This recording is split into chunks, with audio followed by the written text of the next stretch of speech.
Hello students, welcome to my channel. Last video में हमने आपको गॉस थ्योरम और उसका प्रूफ समझाया था, इलेक्ट्रिक फ्लक्स समझाया था, उसके ऊपर कुछ न्यूमेरिकल्स किए थे गॉस थ्योरम और इलेक्ट्रिक फ्लक्स के ऊपर। आज की वीडियो में भी हम गॉस थ्योरम और इलेक्ट्रिक फ्लक्स से रिलेटेड कुछ न्यूमेरिकल्स करने जा रहे हैं। कंसेप्ट वही है। इलेक्ट्रिक फ्लक्स का फॉर्मूला आपको ऑलरेडी बताया हुआ है हमने। Electric flux phi E equals to E vector dot S vector, ये होता है फॉर्मूला इलेक्ट्रिक फ्लक्स का, डॉट प्रोडक्ट के रूप में वेक्टर फॉर्म में। स्केलर फॉर्म में इसी फॉर्मूले को कहेंगे E S cos theta, where E is intensity of electric field, S is area of the surface and what is theta.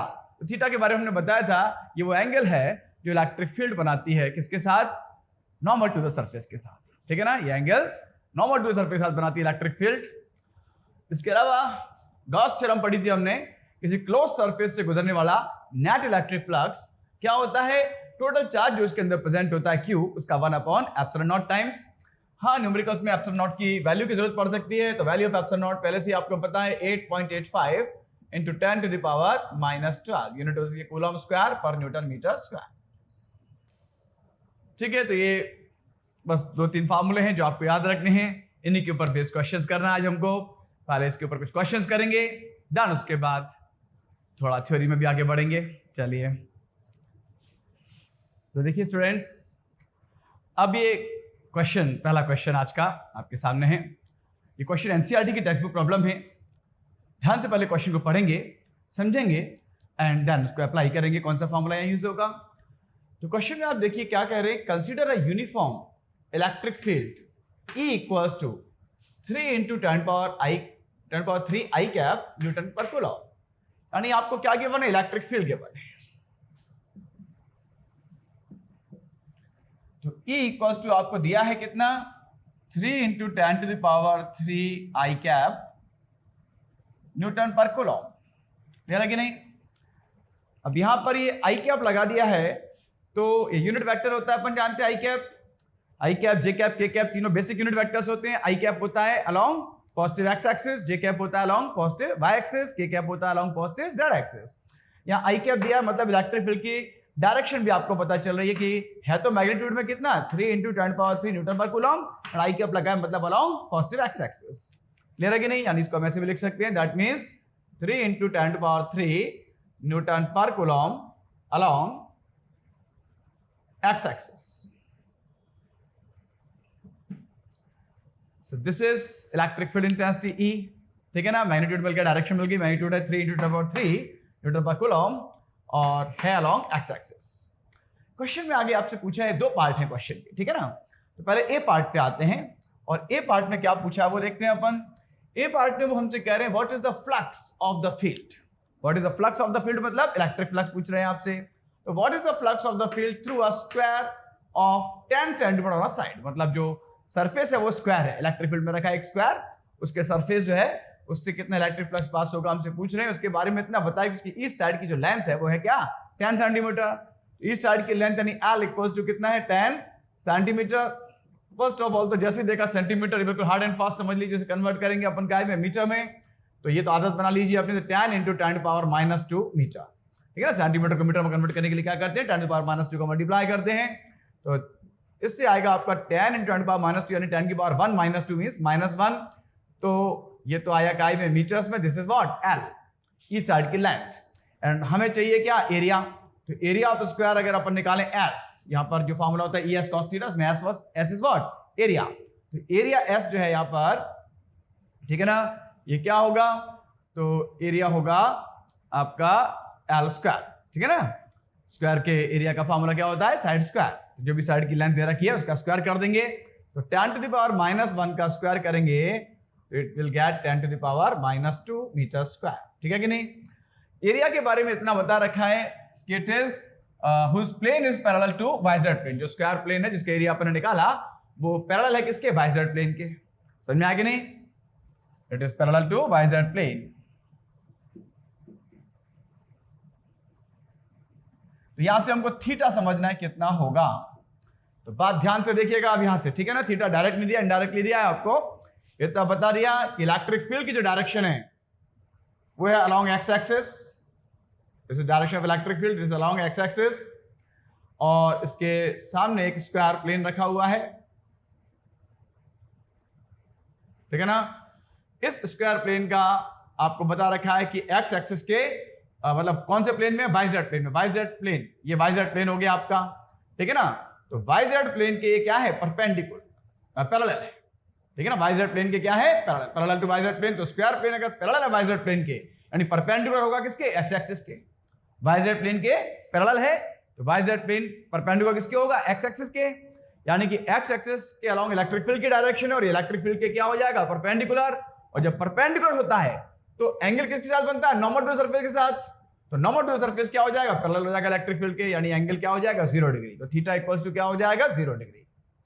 तो थीटा 0 डिग्री कैसे हुआ, समझ में आया कि नहीं, क्योंकि परपेंडिकुलर है, स्क्वायर फेस कैसा है, पैरेलल टू yz प्लेन। तो पैरेलल टू yz प्लेन कैसा होगा, ऐसा। और x एक्सिस ये है, इसके अलोंग इलेक्ट्रिक फील्ड, तो इलेक्ट्रिक फील्ड के परपेंडिकुलर हो गया। और मैंने आपको बताया था यहाँ पे थीटा एंगल किसके साथ है, इलेक्ट्रिक फील्ड की डायरेक्शन का नॉर्मल टू द सरफेस के साथ, ठीक है ना। तो अगर सरफेस के परपेंडिकुलर है तो थीटा क्या हो जाएगा, 0 डिग्री। वैसे परपेंडिकुलर केस में थीटा क्या होता है, 90, लेकिन यहाँ पर एंगल किसके साथ है, सरफेस के साथ नहीं, नॉर्मल टू द सरफेस के साथ, तो उल्टा हो जाता है यहाँ। तो यहाँ थीटा परपेंडिकुलर के लिए क्या हो जाएगा, 0 डिग्री। तो यहाँ पे अपन ने बताया पैरेलल टू yz प्लेन, तो थीटा इक्वल टू क्या हो गया, 0 डिग्री। अब आपको क्या निकालना है, उन्होंने कहा है what is the flux to the same square plane. तो आपको फ्लक्स निकालना है स्क्वायर प्लेन से फ्लक्स, ठीक है ना। What is the flux of the field to the square, ठीक है कि नहीं। तो फॉर्मूला कौन सा लगेगा, तो ये फॉर्मूला अपन यूज करेंगे, phi E equals to ES cos theta, ठीक है ना। ये यहाँ E आपको दिया है, S दिया है, थीटा भी मिल गया, तो इस फॉर्मूले का यूज कर लेंगे अपन। तो बाय फॉर्मूला मेंशन कर देंगे, by formula phi E equals to ES cos theta. We have put the values. So phi E equals to, what is E? So E is 3 into 10 to the power 3 into what is S? S is 10 to the power minus 2 into cos theta क्या है, 0 degree. cos 0 degree as you know 1 होता है, ये हो जाएगा 3 into 10 to the power 3 minus 2 will be 1, तो 3 into 10 की power 1 यानी 10। cos 0 डिग्री तो 1 होता ही है, लिखने की जरूरत नहीं है। तो कुल मिला के हम कह सकते हैं फ्लक्स कितना आ जाएगा हमारा, 30। फ्लक्स आ जाएगा हमारा कितना, 30। और फ्लक्स यूनिट क्या होती है, यूनिट होती है न्यूटन मीटर स्क्वायर पर कूलम। दैट्स आंसर, ठीक है बच्चों। ये हमने किया पार्ट ए। अब आते हैं इसके सेकंड पार्ट यानी पार्ट बी पे। इसमें क्या पूछा जा रहा है, ध्यान से पढ़िए। इसमें भी आपसे फ्लक्स ही पूछ रहे हैं, what is the flux to the same square if normal to its plane make 60 degree angle with x axis. मतलब फ्लक्स ही निकालना है, इलेक्ट्रिक फील्ड इंटेंसिटी वही है, एरिया भी वही है, तो ई और एस चेंज नहीं हो रहे, सिर्फ चेंज क्या हो जाएगा, थीटा। क्योंकि यहां पे आपको बताया कि normal to its plane make 60 degree angle with x axis. तो जो नॉर्मल टू द प्लेन बनाता है इलेक्ट्रिक फील्ड की डायरेक्शन के साथ, वही एंगल थीटा होता है। यहाँ डायरेक्ट लिखा है normal to its plane makes, और एक्स एक्सिस के अलॉन्ग क्या है, इलेक्ट्रिक फील्ड की डायरेक्शन। तो कुल मिला के ये थीटा दे दिया आपको, थीटा कितना दे दिया, 60 डिग्री। अगेन फ्लक्स पूछ लिया है आपसे, ई और एस वही रहेंगे, वही इलेक्ट्रिक फील्ड है, वही स्क्वायर सरफेस है, एरिया भी वही है। तो अब आप लगाएंगे फॉर्मूला यही वाला फिर से, तो फाई ई इक्वल टू होता है ई S cos theta. So what is E, is 3 into 10 to the power 3. What is S? S is 10 to the power minus 2 and cos theta जो है कितना दिया है, 60 degree. So 3 into 10 to the power 3 minus 2 तो 1 हो जाएगा, 10 की power 1 मतलब 10, 3 10 या 30 होता है, ये तो आप लिख ही लीजिए पहले।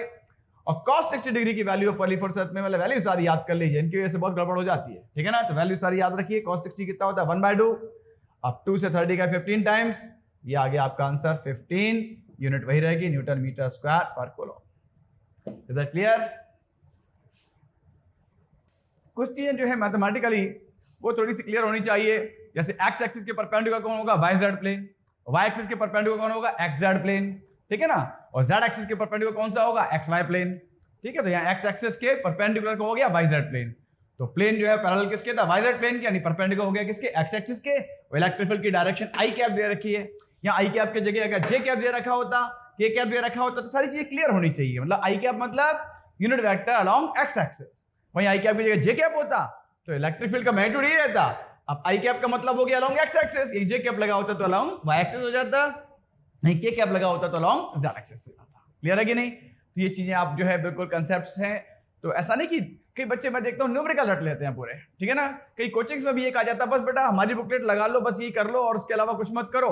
तो बच्चे वही कुएं के माड़क बन के रह जाते हैं, उनकी बुकलेट के क्वेश्चन रट मारते हैं बुरी तरीके से, उनके तो आंसर तक याद होते हैं। अगर वो क्वेश्चन टेस्ट में आ गया तो वो तो बचना ही नहीं है उनसे, आंसर ही सॉल्व ही नहीं करेंगे, आंसर डायरेक्ट याद है।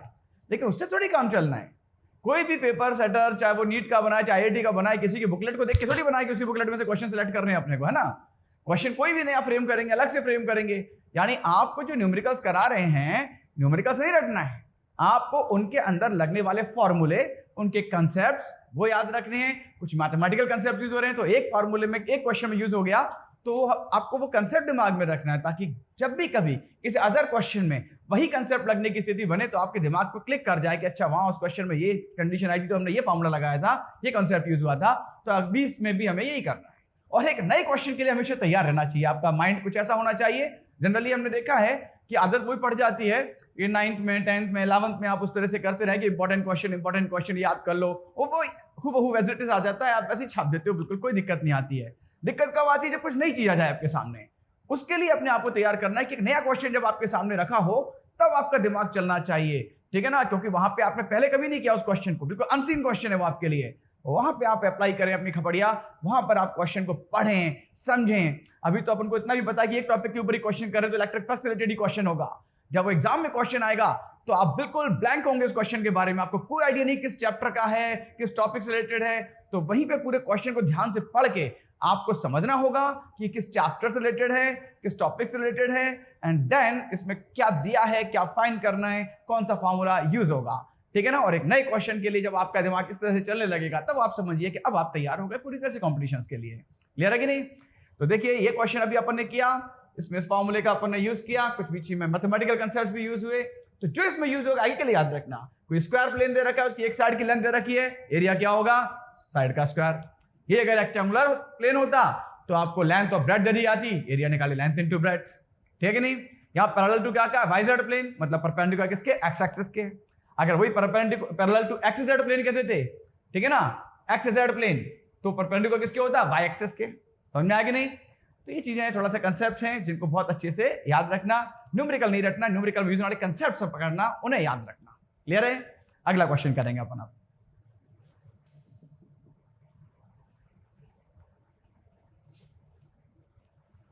तो देखिए स्टूडेंट्स, एक और क्वेश्चन अपन करने जा रहे हैं इसी के ऊपर, गॉस थ्योरम और इलेक्ट्रिक फ्लक्स के ऊपर। कंसेप्ट बिल्कुल क्लियर होने चाहिए।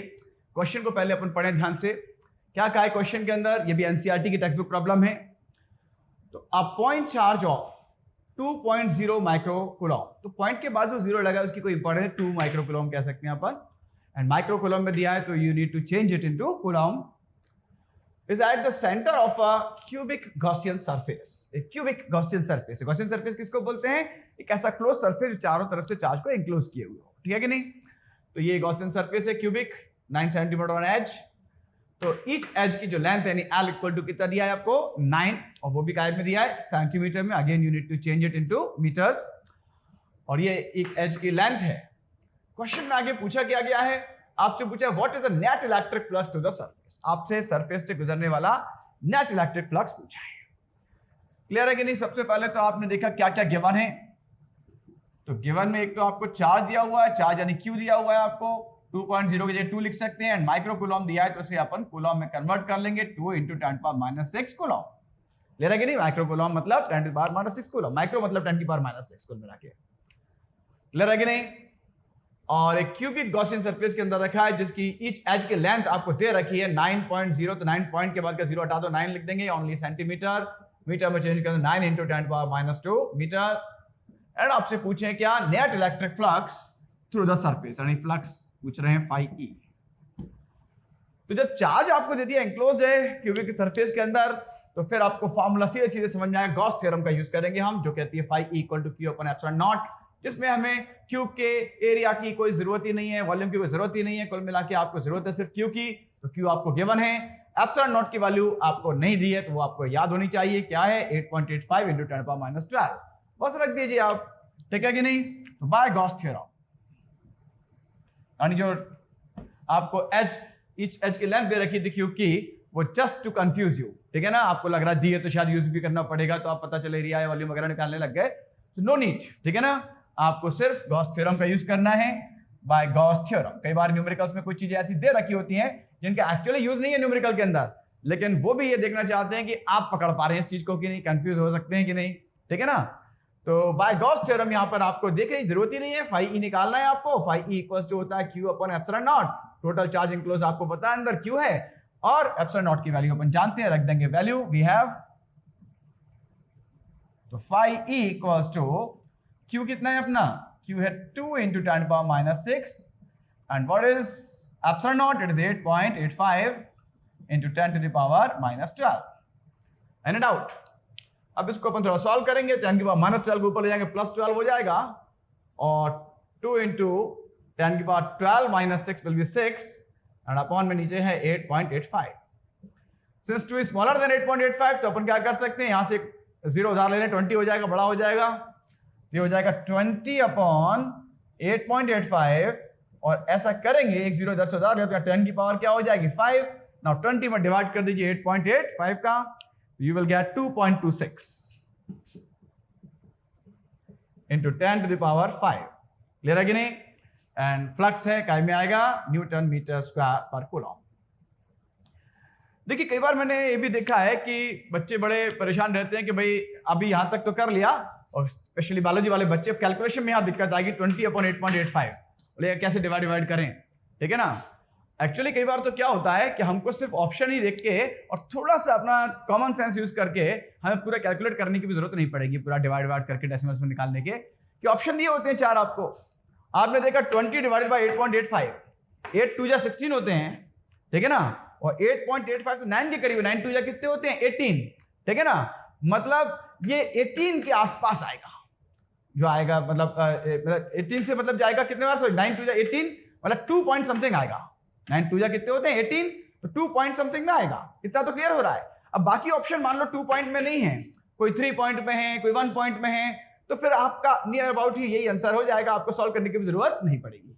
क्लियर है कि नहीं? क्योंकि 8.85 इज नियर अबाउट 9 एंड 9 से 20 तो जाएगा नहीं, लेकिन 9 2 जा 18 होते हैं, तो 2 टाइम्स तो गया, और फिर उसके बाद आगे जो भी आएगा वो पॉइंट में आएगा, तो 2 पॉइंट समथिंग आएगा आंसर। तो कई बार हमारा नियर अबाउट ऐसे ही आ जाता है बिना पूरा सॉल्व करे हुए। क्लियर है कि नहीं?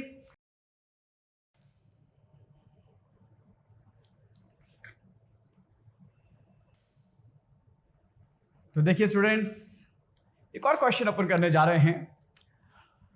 उम्मीद है जो क्वेश्चन मैं समझा रहा हूं वो क्वेश्चन तो समझ में आ ही रहे होंगे, साथ साथ जो कंसेप्ट उनके अंदर मैं इस्तेमाल कर रहा हूं वो कंसेप्ट भी आपके क्लियर होते जा रहे होंगे। ये जो अगला क्वेश्चन है ये भी एनसीईआरटी की टेक्स्ट बुक प्रॉब्लम है, और एनसीईआरटी प्रॉब्लम्स करना हर स्टूडेंट के लिए बड़ा जरूरी है, चाहे वो जेई की प्रिपरेशन कर रहा हो या वो नीट की प्रिपरेशन कर रहा हो, क्योंकि बेस एनसीईआरटी है, ठीक है ना। तो एनसीईआरटी के क्वेश्चंस भी आप लगा नहीं पा रहे हो और आप जेई और नीट की बात कर रहे हैं, तो मतलब ये ठीक उसी तरह से कि मकान की नींव तो बनी नहीं है और आप चौथी और 5वीं मंजिल की बात कर रहे हैं, ठीक है ना। तो बहुत जरूरी है फर्स्ट ऑफ ऑल सारे कंसेप्ट क्लियर हों, आप एनसीईआरटी की प्रॉब्लम लगाएं पहले, जब एनसीईआरटी की प्रॉब्लम लग जाए, एग्जाम्पलर प्रॉब्लम्स लग जाएं, देन उसके बाद फिर आप कोई भी एग्जाम के प्रीवियस ईयर्स के क्वेश्चंस लगाएं जिसकी आप प्रिपरेशन कर रहे हैं, ठीक है ना। उसके प्रीवियस ईयर्स के क्वेश्चंस लगाने का मतलब ये नहीं कि आंसर्स रट लो उनके, ठीक है ना, उन क्वेश्चंस की प्रैक्टिस कर लो, ये नहीं कि वही क्वेश्चन रिपीट होंगे, लेकिन उससे लेवल पता चल जाएगा आपको कि उस एग्जाम में किस लेवल के क्वेश्चन आ रहे हैं और हमको हमारा कोई अप्रोच अपनी किस लेवल की रखनी है, ठीक है ना। तो सबसे पहले तो अपना बेस मजबूत करें, देन उस लेवल पे जाएं, और अगर उसका लेवल थोड़ा हाई है तो पहले उससे थोड़े लेवल 1 के क्वेश्चन लगाएं, देन फिर लेवल 2 पे जाएं। क्लियर है कि नहीं? स्टेप बाय स्टेप प्रोसेस से। अब कुछ लोग क्या करते हैं कि भाई प्रीवियस ईयर्स के उन्होंने 20 साल के क्वेश्चन लगा लिए, ठीक है ना, बिग चैप्टर से मान लो 20 क्वेश्चन 20 साल में मान लो आए हैं, 20 क्वेश्चन आए हैं, 10 क्वेश्चन आए हैं, 12 क्वेश्चन आए हैं, आपने वो क्वेश्चन बहुत अच्छे से रट लिए आंसर उनके। ऐसा भी आप करेंगे तो आप खुद भी देख लीजिए कि उन 20 सालों में वो क्वेश्चन कितनी बार रिपीट हुआ है। आप 2019 का पेपर उठाइए, 2019 के मतलब किसी भी चैप्टर के क्वेश्चन निकालिए आप, ठीक है ना। मान लो आपने सबसे पहला ही चैप्टर उठाया इलेक्ट्रोस्टैटिक्स और आपने 2019 का पेपर देखा, क्वेश्चन देखा 2019 में इलेक्ट्रोस्टैटिक्स में कौन सा क्वेश्चन आया है, और फिर आप पीछे चले जाइए आप 2000 तक भी, क्या वो क्वेश्चन रिपीट हुआ है एक आध बार रिपीट हो जाए तो बड़ी बात है, अदरवाइज आप देखेंगे हर साल अलग क्वेश्चन आ रहे हैं। कुछ ही क्वेश्चन ऐसे होते हैं जो कि रिपीट हो जाते हैं, ठीक है ना। तो ये नहीं कि केवल उन पर भरोसे पे जाए। हाँ, कुछ रिपीट हो गए, मान लो हमने 45 क्वेश्चंस करने जा रहे हैं और 45 में से अगर हमारे 3 क्वेश्चन कुछ ऐसे मिल गए जो हमने पहले प्रीवियस क्वेश्चंस लगाए थे बिल्कुल एग्जैक्टली वही, तो ये हमारे लिए एक बोनस हो गया, ये अलग बात है। लेकिन आप सिर्फ उन्हीं पर डिपेंड करके तो 3 ही क्वेश्चन तो कर पाओगे। बाकी ऐसे बहुत से क्वेश्चन होंगे कि जो उसी कंसेप्ट से बेस्ड होंगे जो उन क्वेश्चंस में लगे थे, लेकिन आपने कंसेप्ट याद ही नहीं करे। आपने क्या रटा, क्वेश्चंस के आंसर डायरेक्ट याद कर लिए थे, सॉल्व भी नहीं किया था उनको, ठीक है ना। किसको सॉल्व करने की क्या जरूरत, एक बार सॉल्व कर लिया, आप तो आंसर ही रट गया। आप तो क्वेश्चन जब भी देखते हो उसका आंसर देखते फटाक से लगा के आ जाते हो। क्लियर है कि नहीं? तो ऐसे नहीं करना है, आप प्रीवियस के क्वेश्चन लगाएं जरूर। उससे फायदा ये होता है कि आपको वो पता चल जाता है कि हमको कैसे क्वेश्चन से जाके डील करना है, इस लेवल के क्वेश्चन हमको वहां मिलने वाले हैं। क्लियर है कि नहीं? उनकी प्रैक्टिस आपकी हो जाएगी, उनमें जो कंसेप्ट यूज हो रहे हैं वो आपके क्लियर हो गए, तो फायदा होगा कि जो भी क्वेश्चन अब अगले एग्जाम में आएगा आप उसको फेस कर पाएंगे, उसके लिए तैयार होंगे पूरी तरह से, ठीक है ना। तो अब ये क्वेश्चन जो हम करने जा रहे हैं ये भी एनसीईआरटी की टेक्स्ट बुक प्रॉब्लम है, जिसमें आपसे पूछा जा रहा है a point charge causes an electric flux -1.0 into 10⁻³ newton metre square पर coulomb to pass through a spherical Gaussian surface 10.0 centimeter radius centered on the charge। अब बहुत से बच्चे क्या होते हैं ना, जो सिर्फ रट के जाते हैं अपनी बुकलेट के क्वेश्चंस, तो उनके साथ सबसे बड़ी दिक्कत यही आती है कि ऐसा क्वेश्चन जैसे देखा इतने शुरू की लैंग्वेज हमने देखी है तो अपन ने किया ही नहीं है, क्वेश्चन घुसेंगे नहीं उसमें, दिमाग नहीं लगाएंगे उसमें, पकड़ पकड़ बम्बे करेंगे, ठीक है ना। कारण क्या है कि उन्होंने क्वेश्चन देखा, वही क्वेश्चन में और ये डाटा तो अपन ने पढ़ा ही नहीं, नया क्वेश्चन है, नए क्वेश्चन में घुसने की हिम्मत ही नहीं होती उनके अंदर, ठीक है ना। वो तब होगी जब आप बिल्कुल बेसिक से होकर चलेंगे, क्वेश्चन का आंसर नहीं रटेंगे बल्कि उनको सॉल्व करेंगे अपने आप, ठीक है ना। हर बार नए क्वेश्चन करेंगे, हर बार नई अप्रोच, तो आदत पड़ जाएगी, तो फिर जब भी कोई नया क्वेश्चन देखेंगे आप डरेंगे नहीं, ठीक है। तो जैसे ये क्वेश्चन है सिंपल, लेकिन जिसने कभी नहीं किया वो पहली बार में उसको देख के डर लगेगा, इस क्वेश्चन को देख के क्या इसमें दिमाग लगाना पड़ेगा, अपना दिमाग लगाने से डरते हैं। तो क्वेश्चन साफ पढ़ो और पढ़ के समझो क्या गिवन है। A point charge causes an electric flux -1.0 into 10⁻³ newton metre square पर कूलम। क्या दिया, ये इलेक्ट्रिक फ्लक्स दिया है, इलेक्ट्रिक फ्लक्स मतलब φe, तो आपने डाटा में लिख लीजिए गिवन φe इक्वल्स टू क्या भाई, तो φe इक्वल्स टू है -1.0 मत लगाओ, -1 into 10⁻³ और न्यूटन मीटर स्क्वायर पर कूलम। इलेक्ट्रिक फ्लक्स हो गया, φe मिल गया आपको, ठीक है ना। इतना इलेक्ट्रिक फ्लक्स के बारे में आगे बताया। To pass through a spherical Gaussian surface, किससे पास हो रहा है, स्फेरिकल गॉसियन सरफेस से पास हो रहा है, जिसका रेडियस आपको दिया है 10.0 सेंटीमीटर। तो आ रहा है ये 10.0, 10 कह सकते हैं, 10 सेंटीमीटर, सेंटीमीटर को मीटर बदलने की आदत डाली लो, तो 10 into 10 की power -2 metre means 10 to the power -1 metre. Clear? Centred on the charge, ठीक है कि नहीं। तो ये स्फीयर जो है, इस जो चार्ज है उसके सेंटर पर रखा है, इतनी बात समझ में आएगी नहीं। एक स्फीयर है, स्फेरिकल गॉसियन सरफेस, जिसका रेडियस इतना दिया है आपको, और उसके सेंटर पे एक चार्ज रखा हुआ है, और उस चार्ज के कारण जो इलेक्ट्रिक फ्लक्स है वो ये दिया हुआ है आपको। तो इलेक्ट्रिक फ्लक्स मिल गया आपको। आपसे क्वेश्चन में क्या पूछा जा रहा है, फर्स्ट पार्ट में पूछ रहे हैं if the radius of the Gaussian surface व डबल्ड, अगर उस गॉसियन सरफेस का जो स्फीयर है उसका रेडियस अगर अपन डबल कर दें, रेडियस डबल कर दें, तो कह रहे हैं how much flux would pass to the surface, तो फ्लक्स कितना पास होगा सरफेस से, है ना। अब ये देखिए कंसेप्ट है, सॉल्व कुछ नहीं करना, सिर्फ कंसेप्ट, और ये कंसेप्ट आपको कल भी बताया था। अब जब आपको सिर्फ क्वेश्चन का आंसर रटते हो तो वही सिमिलर कंसेप्ट दूसरे क्वेश्चन में आया, लेकिन वो आपके लिए नया क्वेश्चन था, तो आप छोड़ के आ जाओगे, दिमाग नहीं चलाओगे अपना। जबकि कल ही आपको हमने बताया था, ऐसा क्वेश्चन और कराया था जिसमें आपसे यही पूछा था कि अगर हम रेडियस डबल कर दें स्फीयर का तो उससे कुछ फर्क पड़ेगा क्या फ्लक्स पे, क्या फर्क पड़ेगा। तो हमने आपको बताया था अगर चार्ज इनक्लोज सेम है तो आप रेडियस डबल कर दो, ट्रिपल कर दो, हाफ कर दो, कुछ भी कर दो रेडियस में, कौन फर्क नहीं पड़ेगा इलेक्ट्रिक फ्लक्स पे। तो यहाँ पे सही जवाब क्या होगा, उन्होंने कहा how much flux would pass through the surface, तो आप जानते हैं कि सेम इलेक्ट्रिक फ्लक्स पास होगा जो पहले पास हो रहा था, ठीक है ना। तो चाहो तो इसके आंसर में ऐसे लिख देंगे when radius is doubled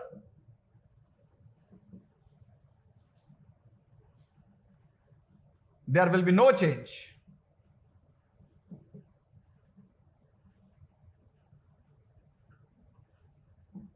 in electric flux। तो वो तो पूछ रहे हैं कि कितना फ्लक्स पास होगा, तो therefore the flux will be, जो था वही रहेगा, क्या था, -1 इंटू 10⁻³ न्यूटन मीटर स्क्वायर पर कूलम। ठीक है ना, जो पहले पास हो रहा था वही पास होगा, there will be no change. बात समझ में आई कि नहीं आई? अब अगर आपको याद होगा, ये कंसेप्ट हमने कल भी यूज किया था। हाँ, ये पूछा था will there be any change, तो आपने सीधे लिख दिया था आंसर नो चेंज। यहाँ पे पूछ रहे कितना पास होगा, तो जब चेंज ही नहीं होगा तो उतना ही पास होगा जितना हो रहा था, तो उसी कंसेप्ट का यूज कर लिया। अब कंसेप्ट क्लियर है तो एक तीर से 50 निशाने कर लो। ठीक है ना, हमारे को कंसेप्ट क्लियर है, उस कंसेप्ट का 50 अलग अलग क्वेश्चन में यूज हो रहा है, डाटा अलग अलग है सबका, लेकिन कंसेप्ट एक ही लग रहा है। तो एक कंसेप्ट से अपन ने 50 क्वेश्चन बना दिए, और एक क्वेश्चन को रटोगे तो क्या है, वही क्वेश्चन एग्जैक्टली सेम आएगा तो आप कर पाओगे, अदरवाइज वही कंसेप्ट पे बेस्ड कोई दूसरा क्वेश्चन आएगा तो भले ही चाहे बिल्कुल वैसा ही हो, आपका दिमाग नहीं चलेगा।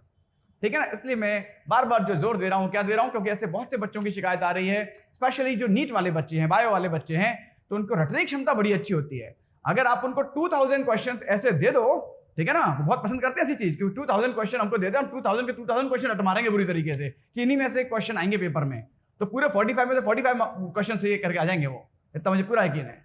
रटने की क्षमता बड़ी अच्छी होती है ना, इसलिए बायोलॉजी पे कमांड अच्छा हो जाता है।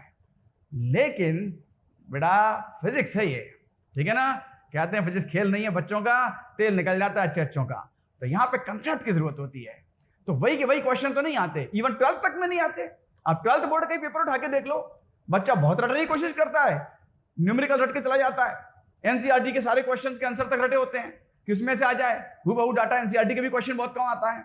ठीक है ना, वो बेचारा प्रीवियस ईयर के क्वेश्चन रट रट के जाता है कि भाई इनमें से आ जाए, तो ऐसा भी नहीं कि वही के पूरे वही क्वेश्चन रिपीट कर दें, भाई इक्के दुक्के आगे तो बात अलग है, अदरवाइज वो हर बार नया क्वेश्चन फॉर्म कर रहे हैं, डाटा वाटा चेंज कर दिया उन्होंने।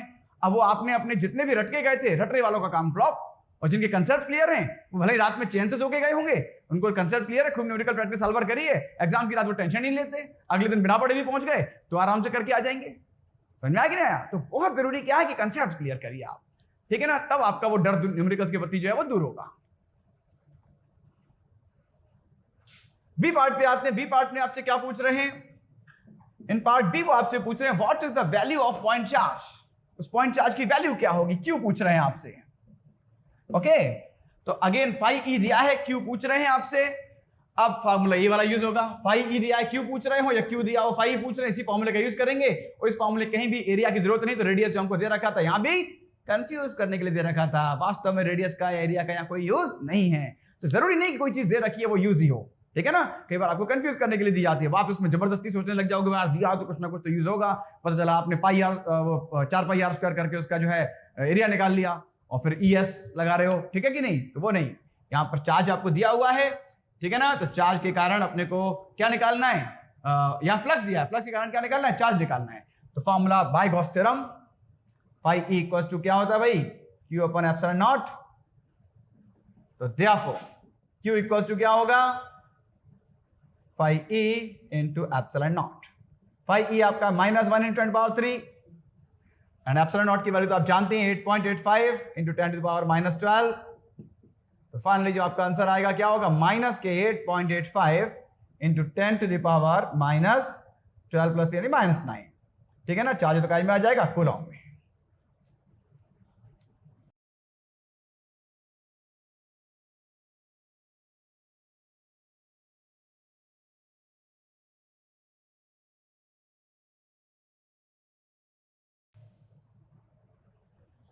तो क्लियर हुआ कि नहीं, पूरे कंसेप्ट आपको ऑलरेडी बता चुके हैं, कंसेप्ट्स को अपन यूज कर रहे हैं, और जितने कंसेप्ट्स यूज करते जाएंगे न्यूमेरिकल्स में, जितनी बार यूज होते जाएंगे उतनी बार आपके और पक्के होते जाएंगे, गहरे बैठते जाएंगे, आपको अप्लाई करना आ जाएगा। ठीक है ना, तो सिमिलर कंसेप्ट पे बेस्ड क्वेश्चन एक करने से काम नहीं चलेगा, सिमिलर कंसेप्ट बेस्ड कम से कम 5-6 क्वेश्चन आप करें, तब वो कंसेप्ट बैठता है दिमाग में, कंसेप्ट बैठ जाता है, फिर क्वेश्चन रटने की जरूरत नहीं पड़ेगी, उसके बाद आपको फिर कंसेप्ट याद हो जाएगा आपको। तो देखिए स्टूडेंट्स, अब एक और क्वेश्चन करते हैं अपन, ये अगला क्वेश्चन है जिसमें आपको कहा है the electric field in a certain region of space is 5i cap plus 4j cap minus 4k cap into 10⁵ newton पर कूलॉम। ठीक है ना, ये आपको क्या दे रखी है, इलेक्ट्रिक फील्ड दे रखी है, आई cap j cap k cap पे दे रखा है, मतलब ये ई वेक्टर है, वैसे इलेक्ट्रिक फील्ड को डिनोट करते हैं ई से, लेकिन आई कैप जे कैप के रूप में दे रखा है तो अपन ई वेक्टर कहते हैं, ई वेक्टर। ई वेक्टर कितना गिवन है आपका, it is 5i cap plus 4j cap minus 4k cap. ठीक है कि नहीं, इंटू 10⁵ भी है, ये भी मत भूल जाना, न्यूटन पर कूलम। ठीक है, इसके अलावा आपको कहा है, क्या पूछ रहे हैं, कैलकुलेट द इलेक्ट्रिक फ्लक्स। तो इलेक्ट्रिक फ्लक्स यानी फाई ई आपको कैलकुलेट करना है due to this field over an area of, area आपको ये दे रखा है, एरिया को अपन रिप्रेजेंट कर रहे हैं किससे, एस से, और ये भी आई कैप जे कैप में दे रखा है, तो एस वेक्टर कह देंगे। तो एस वेक्टर इक्वल टू कितना है आपका, 2 i cap minus j cap और into 10⁻⁻2 and this is metre square. Clear है कि नहीं? तो आपको i cap j cap k cap में दे रखा है, ये वेक्टर है ई वेक्टर, ये एस वेक्टर है। तो ऐसी कंडीशन जब दोनों वेक्टर फॉर्म में दे रखे हैं, तो वेक्टर फॉर्म में फॉर्मूला इलेक्ट्रिक फ्लक्स का क्या होता है, phi E equal to E vector dot S vector. We will use this formula. तो बाय फॉर्मूला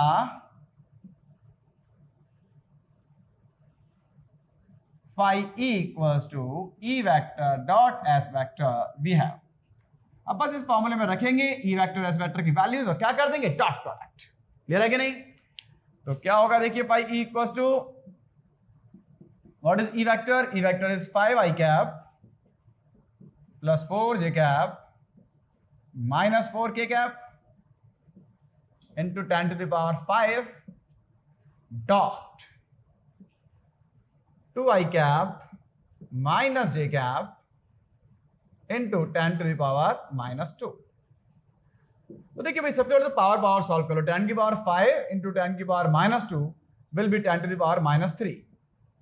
ठीक है ना, 10⁻⁻3 लिख दिया, 5 - 2 यानी कि सॉरी +3, 5 - 2 यानी 3, 10⁻3 तो ये हो गया आपका। अब इधर ये क्या है देखिए, 5 i cap plus 4 j cap minus 4 k cap, उसका डॉट प्रोडक्ट करेंगे किसमें, 2 i cap minus j cap, और उसमें के कैप नहीं है तो +0 के कैप कह सकते हैं, के कैप नहीं है तो 0 के कैप हो जाएगा। क्लियर है कि नहीं?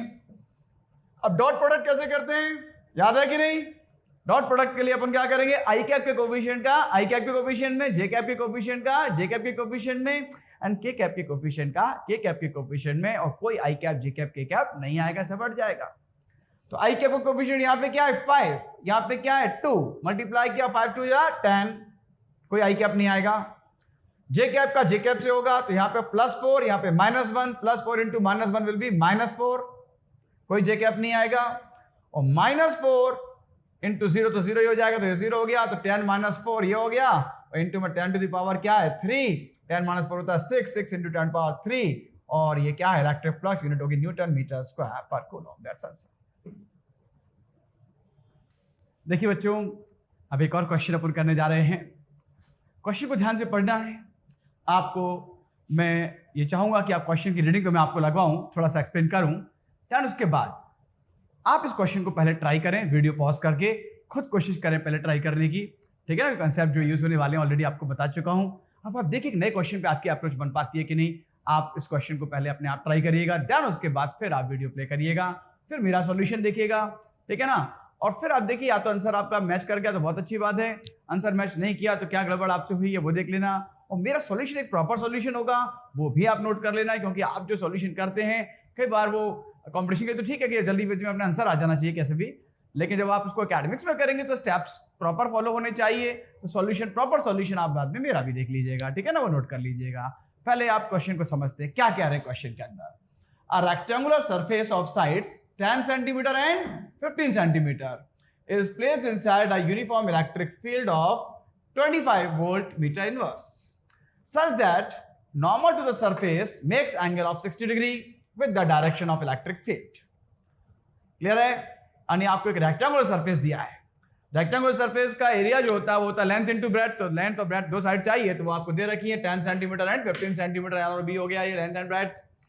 ठीक है ना, एल इंटू बी करके एरिया आ जाएगा एस। इस place inside a uniform electric field of, तो इलेक्ट्रिक फील्ड यानी ई आपको दे रखा है, ई मिल गया, एस मिल गया, और ऐसे रखा है कि normal to surface makes angle of 60 degree with the direction of electric field, तो थीटा भी मिल गया आपको, तो ई मिल गया, एस मिल गया, थीटा मिल गया। क्या फाइंड करने को बोल रहे हैं, find the flux of electric field to the rectangular surface. तो आपको फ्लक्स फाई ई फाइंड करना है, फॉर्मूला भी आपको पता ही है, फाई ई इक्वल्स टू क्या होता है, ई एस कॉस थीटा। ट्राई करिए जरा पहले, तो अपने आप आता है कि नहीं।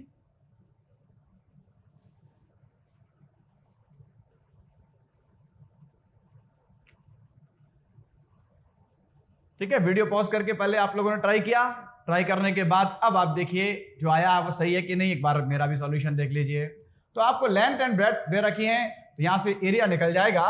तो एस इक्वल टू कितना होगा आपका, मतलब आप इसको एल और बी मान लिया गया तो गिवन में ये एल और बी हो गए आपके, ठीक है ना। तो एल इक्वल टू कितना दिया है 10 सेंटीमीटर, इसको अपन 10 इंटू 10 टू द पावर -2 करके मीटर में कन्वर्ट जरूर कर लें, तो 10 की पावर क्या हो जाएगा -1 मीटर। ये लेंथ हो गई।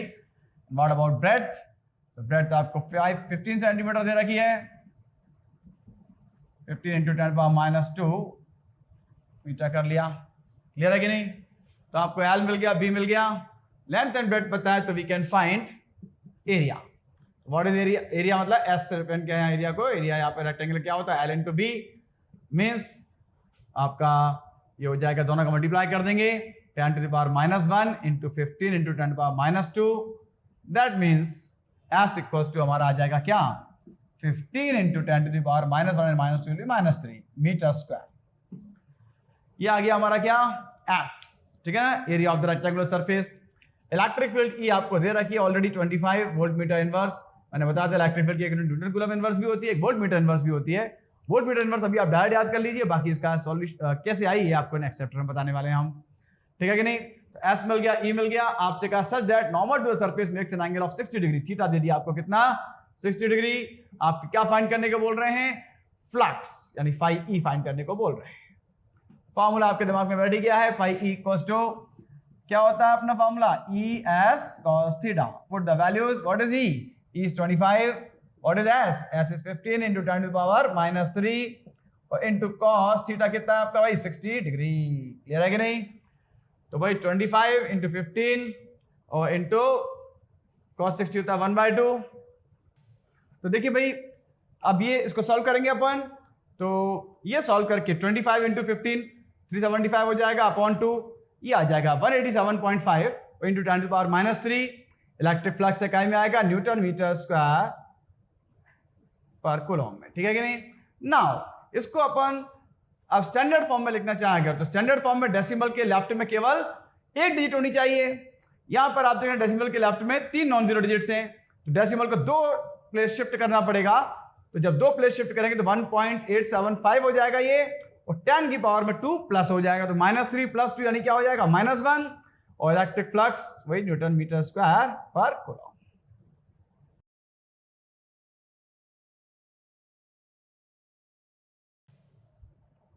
क्लियर है कि नहीं। तो इस टाइप से जो क्वेश्चन में आपको स्क्वायर फेस दिया था, तो एरिया निकालिए S equal to L square से। रेक्टेंगुलर फेस दिया तो एरिया एस इक्वल टू क्या होगा, लेंथ इनटू ब्रेड्थ। देखिए स्टूडेंट्स, एक और क्वेश्चन अपन अब करेंगे। अगले क्वेश्चन को अगर अपन ध्यान से देखें तो इस क्वेश्चन में आपसे पूछा गया है कि पहले क्वेश्चन की रीडिंग लेंगे, ठीक है ना। क्या कहा है क्वेश्चन में, electric charge is uniformly spread over a straight long wire of radius 1 millimetre. Figure भी बना के दिया, देखिए ये है एक लॉन्ग स्ट्रेट वायर जिसका रेडियस 1 मिलीमीटर जो कि बहुत कम है, और उस पर एक चार्ज जो है वो कैसा स्प्रेड है, यूनिफॉर्मली स्प्रेड है, ठीक है ना। पूरे एंटायर लेंथ पे यूनिफॉर्मली स्प्रेड है कोई चार्ज। आपसे कहा है value of charge on it's 1 centimetre length is cube coulomb. इस बात पे बहुत जोर से ध्यान देना, ठीक है ना, बड़ा इंपॉर्टेंट पॉइंट है ये कि उसकी 1 सेंटीमीटर लेंथ पे जो चार्ज है, the value of charge on it's 1 centimetre length is cube coulomb. 1 centimetre length पे 1 कूलम क्यूब कूलम चार्ज है, और चार्ज कैसे स्प्रेड है, यूनिफॉर्मली स्प्रेड है, ठीक है कि नहीं। यानी कि हर 1 सेंटीमीटर लेंथ पे चार्ज कितना होगा, क्यूब कूलम। क्या यूनिफॉर्मली स्प्रेड है, मतलब जो भी आपको ये दिया है कि 1 सेंटीमीटर लेंथ पे चार्ज क्यूब कूलम, मतलब वो ईच 1 सेंटीमीटर का है, तो पर सेंटीमीटर पे चार्ज कितना होगा, क्यूब कूलम। क्लियर है कि नहीं, इतनी बात समझ में आई। तो वायर का रेडियस जो दिया है वो तो फालतू में दे रखा है, उसको कोई खास मतलब नहीं, वो सिर्फ बताने के लिए कि बहुत पतला वायर है कुल मिला के, और जो भी अपन ने उसको चार्ज दिया है वो पूरी इसके एंटायर लेंथ पे स्प्रेड है और यूनिफॉर्मली स्प्रेड है। तो जो उन्होंने दिया ना कि इसकी on it charge on it's 1 centimetre length is cube coulomb, तो वो पूरा उसके लिए हो गया, मतलब हर 1 सेंटीमीटर लेंथ पे चार्ज कितना है, क्यूब कूलम, यूनिफॉर्मली स्प्रेड है इस तरह से। यानी 1 सेंटीमीटर क्यूब कूलम, तो 2 सेंटीमीटर पे 2 क्यूब कूलम, 3 सेंटीमीटर पे 3 क्यूब कूलम, ठीक है ना, 10 सेंटीमीटर पे 10 क्यूब कूलम। इस तरह से समझ में आई बात। आगे क्वेश्चन में आपसे वो कह रहे हैं कि it is surrounded by a cylindrical surface of radius 50 centimetre. तो ये देख सकते हैं, ये एक सिलिंड्रिकल सरफेस, इससे वो घिरा हुआ है जिसका रेडियस है 50 सेंटीमीटर, एंड लेंथ 1 मीटर, और उसकी लेंथ कितनी है 1 मीटर। तो सिलेंड्रिकल सरफेस से ये घिरा हुआ है। ये सिलेंड्रिकल सरफेस एक्चुअली क्या करेगा, गॉसियन सरफेस का काम करेगा। तो ये तो हो गया हमारा एक लाइन चार्ज, और ये घिरा हुआ है किससे, गॉसियन सरफेस से। आपसे ये पूछा है, इसकी लेंथ दे रखी है कितनी 1 मीटर, रेडियस 50 सेंटीमीटर दिया हुआ है। Total flux passing through this cylindrical surface will be, आपसे इस सिलेंड्रिकल सरफेस से कितना टोटल फ्लक्स पास होगा वो बताना है। तो जैसे ही आपने देखा चार्ज इंक्लोज्ड है गॉसियन सरफेस के द्वारा, तो ये बात तो तय हो गई कि मतलब गॉस थ्योरम लगेगी। और गॉस थ्योरम ये कहते हैं कि जो भी फ्लक्स होता है वो टोटल चार्ज जो भी इसके अंदर प्रेजेंट हो उसका 1/ε0 टाइम्स होगा। तो बस अब हमको इतना पता करना है कि सिलेंडर के सरफेस के अंदर टोटल चार्ज कितना प्रेजेंट है। समझ में आ गया नहीं आया? तो ये लाइन आपको बहुत मदद करेगी कि पर सेंटीमीटर लेंथ पर चार्ज कितना है, q coulomb. Charge on each 1 centimetre length equal to कितना है, क्यू। अब सिलेंडर के अंदर कितना चार्ज इंक्लोज्ड है, तो सिलेंडर की लेंथ कितनी है 1 metre. Length of cylinder equal to दे रखी है 1 मीटर, एंड चूंकि length charge per centimetre length के साथ उसको सेंटीमीटर चेंज कर लेंगे, 1 मीटर इक्वल टू कितना होता है 100 सेंटीमीटर। तो इस सिलेंडर के अंदर टोटल चार्ज कितना प्रेजेंट होगा, तो कितनी लेंथ है 100 सेंटीमीटर, और पर सेंटीमीटर लेंथ पे चार्ज कितना है, क्यू कूलम। तो therefore charge enclosed by the cylinder, charge enclosed by the cylinder. ये गॉसियन सरफेस क्या है, सिलेंडर। इलेक्ट्रिक फ्लक्स किससे फाइंड करना है, सिलेंडर से। तो सिलेंडर का अंदर कितना चार्ज है ये हमको पता करना होगा। गॉस थ्योरम तो यही कहती है ना, इलेक्ट्रिक फ्लक्स जो भी होता है, net electric flux through any closed surface is equals to क्या 1/ε0 टाइम्स किसका, total charge present inside the surface. तो टोटल चार्ज प्रेजेंट इनसाइड कितना है वो पता करना है। तो ईच 1 सेंटीमीटर लेंथ पर चार्ज कितना है, क्यू कूलम। अब सिलेंडर के अंदर कितनी लेंथ है उस वायर की, तो कितनी है, उससे जितनी सिलेंडर की लेंथ है, सिलेंडर की लेंथ कितनी है 1 मीटर, सेंटीमीटर से कहे तो 100 सेंटीमीटर। तो इसलिए 100 सेंटीमीटर लेंथ में चार्ज कितना होगा, जब 1 सेंटीमीटर लेंथ में चार्ज क्यू है तो 100 सेंटीमीटर लेंथ में चार्ज कितना होगा 100 क्यू। तो charge enclosed by the cylinder equals to क्या हो जाएगा आपका 100 कैपिटल क्यू। तो देयरफॉर बाय गॉस थ्योरम